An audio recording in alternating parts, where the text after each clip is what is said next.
Um assunto para Dídimo de Castro, deixa eu logo interagir com o Dídimo aqui direto do telão. Nós vamos falar de Copa do Brasil, Dídimo, mas vamos falar também lá do estádio Lindolfo Monteiro, porque há uma proibição ainda para a entrada do público nos estádios, né? Os jogos sem torcedor na arquibancada. Mas teve uma galera que driblou a proibição, Dídimo, nesse último final de semana para assistir ao Rivengo, só que isso deve dar uma dor de cabeça, deve haver apuração, pode até prejudicar o mandante do jogo. Nós vamos já saber quais as consequências desse ato. Eu já posso falar com o Clebson? Vamos falar então com o Clebson Lustosa. Daqui a pouquinho eu volto com o Dídimo para comentar esse e outros assuntos. Agora vamos falar com o Clebson Lustosa, que está lá no Estádio Municipal Lindolfo Monteiro e nos fala aí desse ato de torcedores que foi inclusive flagrados por câmeras. Clebson, bom dia novamente. Isso, Thiago, não só flagrado por câmeras, mas flagrado também pelas pessoas que participavam do jogo na última terça-feira entre River e Flamengo. O que é que acontece, Thiago? Aquele muro ali é o muro que fica próximo da geral aqui do Lindolfo Monteiro. Ele fica aqui próximo também do ginásio Verdão. E os torcedores estavam ali, utilizaram um veículo para se aproximar do muro e estavam assistindo o muro, assistindo a partida de futebol lá do muro, perdão. Tiago, a gente lembra que desde setembro as partidas de futebol voltaram a contar com público, mas um público reduzido, de pouco mais de 170 pessoas. São pessoas que participam do jogo, imprensa, médicos, jogadores, mais do que isso não pode. Só que esses torcedores foram contra essa medida de proteção e acabaram se aglomerando em cima do muro, assistindo a partida, e fora isso não estavam utilizando um item básico de proteção contra a Covid-19, que é o uso de máscara. Pelas imagens a gente consegue observar que tinha muito torcedor que não estava utilizando máscara. E para falar sobre esse assunto, quais as medidas que podem ser tomadas diante dessa situação, o que é que pode acontecer com os times também, no caso o River e o Flamengo, que eram os dois times que jogavam, a gente conversa a partir de agora com o Coronel Jaime, vice-presidente da Federação de Futebol do Piauí. Presidente, vice-presidente, bom dia primeiramente. Eu queria que o senhor explicasse para a gente, diante dessa situação, o que é que pode acontecer, tanto com o River como também com o Flamengo? Por conta da pandemia em todo o planeta, na verdade, nós tivemos a retomada das competições do nosso país, iniciando pelas competições nacionais da CBF, das séries A, B e C e D, as competições femininas, e os campeonatos regionais, onde o campeonato ainda não havia terminado, que é o caso aqui do nosso estado, né, que faltavam ainda 4 rodadas de 3 jogos atrasados, né, que não aconteceram nas épocas oportunas.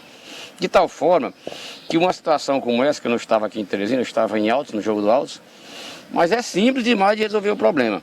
Por quê? Porque a CBF, cumprindo a determinação do Ministério da Saúde e da OMS, ela gerou umas diretrizes, e essas diretrizes nós, na federação, repassamos antes do início do campeonato, há mais de mês atrás. Todos os presidentes de clube foram convidados, nós repassamos as diretrizes lá no auditório do Tribunal de Justiça Desportivo, de tal forma que nosso caso aqui, o Campeonato Piauiense de Futebol, se enquadra no grupo C, né? Então esse grupo C, ele diz a quantidade de membros da comissão técnica de cada clube, que no caso aqui do Piauí são 42 pessoas, entre 23 jogadores, 6 da comissão técnica, 3 dirigentes, 2 roupeiros, 3 seguranças, 1 fotógrafo, um cinegrafista do clube que ele pode também credenciar. Então o clube pode credenciar 42 pessoas. A imprensa, 21 pessoas. E aí tem mais o pessoal de trabalho, que é gandula, é marqueiro, é eletricista, bombeiro, administrador do estádio, de tal forma que não pode passar de 72 pessoas dentro do estádio de futebol. É preciso que o torcedor entenda que os jogos foram retomados, mas sem a presença de torcedor. No caso flagrante que a gente viu nas imagens aí, ele estava assistindo ao jogo sobre o muro do estádio municipal Lindolfo Monteiro, que é uma instalação física, né, de isolamento do estádio. Então essa situação aí é de proibição. Se ele estivesse fora do estádio, nada temos a ver, mas sobre o muro é proibido. E o clube detentor do mando de campo é quem tem, por força da lei 10.671/2003, que é o Estatuto do Torcedor, a obrigação de adotar todas as providências cabíveis no que diz respeito à segurança, à ambulância, a médico, A tudo que diz respeito ao jogo é o clube mandante, é o clube detentor do mando de campo, que o jogo aqui no caso me parece que era Flamengo e River, né? Então neste caso aqui, se os torcedores fossem do Flamengo ou do River, e como eu soube, através do Moraes, que me falou isso ontem, da federação, que o Daniel, superintendente da federação, falou com o major que estava comandando o policiamento, o major foi até os torcedores, pediu para eles saírem de cima do muro, eles não saíram. Como você mesmo disse, não guardaram o distanciamento, né, do isolamento social de pelo menos 2 metros, estavam aglomerados sobre o muro, não estavam usando máscara, né? Mas o que importa para nós é estar sobre o muro do estádio. Houve até a situação de que o major pediu para o pessoal descer, o pessoal não desceu, teve um torcedor que passou para dentro da dependência da geral, depois retornou novamente para o muro, de tal forma que se eu fosse o delegado, chamaria o policiamento, ele iria até o local, mandaria que os torcedores descessem de cima do muro. Caso isso não acontecesse, eu comunicaria ao representante do clube mandante daquela torcida, se do Flamengo ou se do River, ele tem um dever funcional de ir lá e mandar descer o torcedor dele. Caso isso não acontecesse, chamaria o árbitro, que o árbitro sabe que ele não pode iniciar e nem continuar nenhuma partida de futebol com a presença de torcedor, assistindo ao jogo, que é o caso aqui.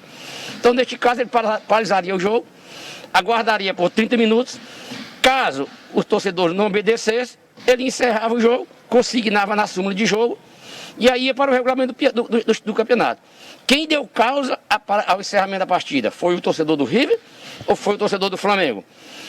Caso fosse do Flamengo, que eu não sei, ou do River, ele consignava na súmula. Se o River estivesse ganhando e o torcedor fosse do River, ele perderia o jogo pelo placar de 1-0. Caso ele estivesse perdendo ou estivesse ganhando, ou se ele estivesse perdendo ou tivesse empate, ele perderia o jogo pelo placar de 1-0.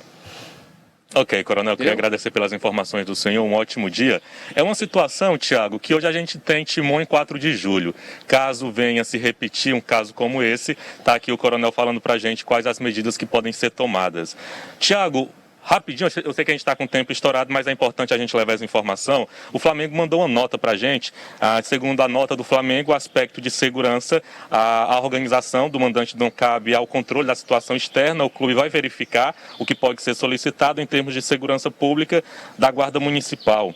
Já em relação ao River, na rede social, o River disse que não concorda com a atitude dos torcedores e que diz que vai reforçar junto com a torcida para que não se repita isso novamente. A nota é finalizada dizendo que é mais fácil, no caso da organização que está por trás disso, né? A nota diz que é mais fácil controlarmos os torcedores, os dando acesso à arquibancada e os obrigando a cumprir todos os protocolos de segurança previstos ou os deixando soltos para darem um jeitinho. Já a vigilância sanitária de Teresina, em nota disse que a coordenação da Vigilância Sanitária Municipal informa que a nossa produção, no caso a Guarda Municipal, será notificada para as providências em dias de jogo.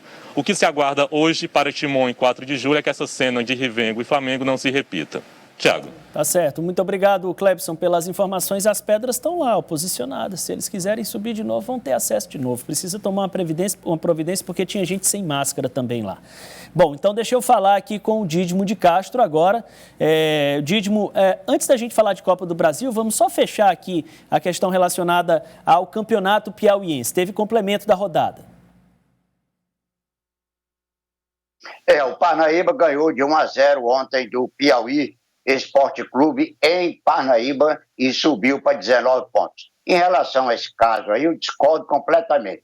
Os clubes já estão cheios de dificuldades. Como é que esses clubes vão controlar torcedor fora do estádio?